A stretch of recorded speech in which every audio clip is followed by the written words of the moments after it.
Evinize TV'ye hoş geldiniz. Bugün daha farklı bir konseptle karşınızdayız. Yeni yıl yaklaşırken sevdiklerinize verebileceğiniz küçük ama doğal bir hediyelik fikriyle karşınızdayız.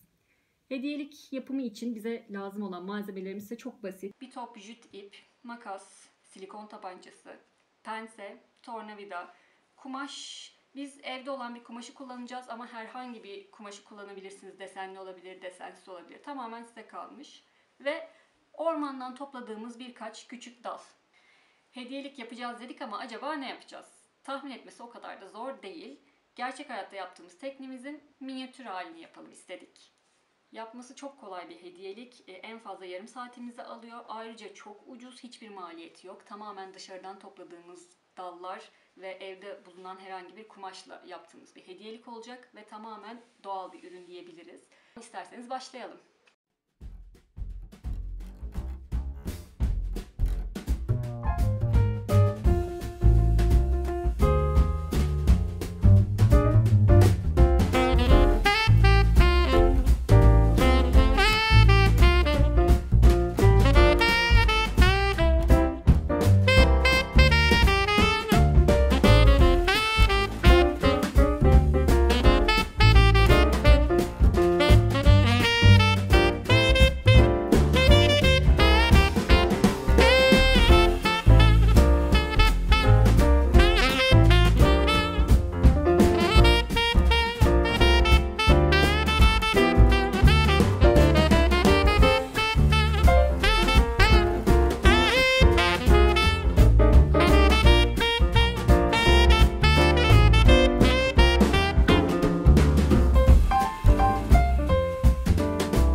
Yelkenliğimizi bitirdik. Bitmiş hali bu şekilde. Videoda görmüş olduğunuz gibi yapımı oldukça basit. Güzel bir hediye seçeneği olduğunu düşünüyoruz. Biz bu şekilde tasarladık ama tamamen kendi zevkinize kalmış. İstediğiniz değişikliği yapıp istediğiniz yelkeni kullanabilirsiniz.